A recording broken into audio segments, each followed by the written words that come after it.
We do have Mary Laurent with SLEMCO with us on the phone. Good morning, Mary. How are you this morning? Good morning, Katie. We're doing well. All right. Well, I know that you guys are super busy today. You were telling me about 80,000 customers, SLEMCO customers without power, and that's what you guys are really working on right now. Actually, no. It's we have 98,000 customers without power right now. I'm sorry. No, we have 98,000 customers without power right now. All right, so 98,000. What can people expect? Because I know everyone's like, we want that power back right now, but obviously there's so much that you guys have to kind of go through to get to that point. Correct. Well, what we're going to be focusing on today, because the damage is very extensive, we're getting pictures back in from the field, and the damage is bad. There's trees down everywhere, and there's, of course, power lines and power poles from all companies, because we're all on the same road. Sometimes you have one company on one side and another on the other. So all of us are going to be focusing today on getting feeders up, surveying the damage first, getting feeders up, that kind of thing, and I expect that to go on for a couple of days. And then after that, they'll probably move to the line sections, and then they'll move to the individual stuff, which is when it gets slow going. So what we always try to do is get the biggest groups of people on at one time, so that we can get the majority of our folks back on, and then we have to go back and do what we call cleanup and pick up the ones and the twos and that sort of thing.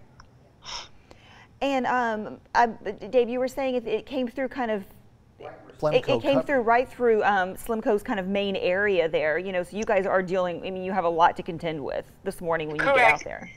This was kind of like a Lily for us, and Lily we had every meter off during Lily, and this is close to that. It's not quite as bad, but it's pretty bad. So we're out there. The first crew left to patrol lines this morning at about 1 o'clock, and the first feeder was put back on at 5:03 this morning.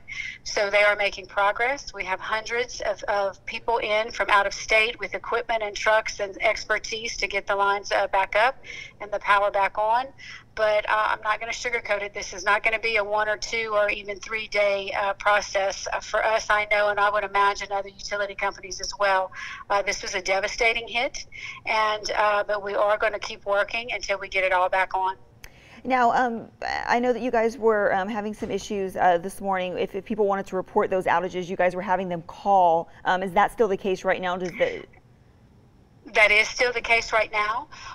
They are working on that system and have been working on our servers that take care of all of that since it happened last night, and they have not stopped.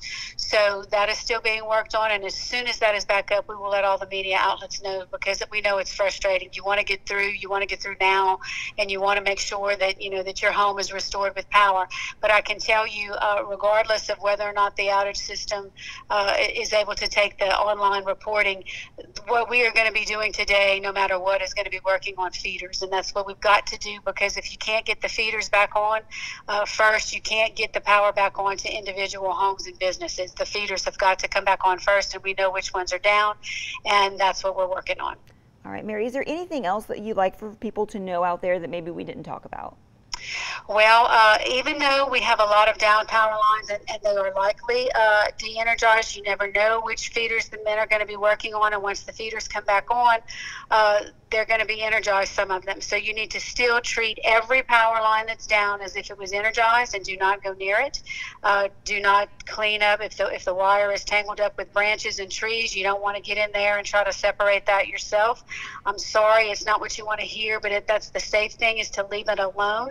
The other thing is to please be sure you do not run your generators inside or in a closed garage or anywhere where that carbon monoxide discharge can get back into the house, because as we saw after Hurricane Laura, we did have some fatalities over in to the west of our system where people did that. So that's critical.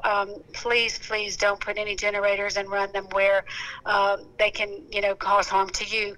And then even more importantly than that is a lot of people try to wire their generators up themselves to their breaker panel. Sometimes they do it through a dryer or a stove connection or whatever.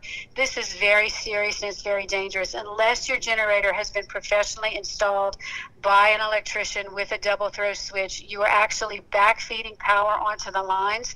And when our crews go to work there, or the crews of any company go to work on any power line, if the line is being backfed from a generator at someone's home, it can actually electrocute them. So it's critical critical that you do not do that. I know a lot of people like to do that, but it's very dangerous, and it can really hurt a lot of people. All right, Mary, I think those are all great things to keep in mind this morning and going into the coming days. You know, as people, like you said, you're not going to sugarcoat it. It could be days before people are back up with power, but you guys are working as fast and efficiently as you can. Absolutely. All right, Mary, thank you so much. You guys stay safe out there, and thank y'all for everything that you're doing. Thank you.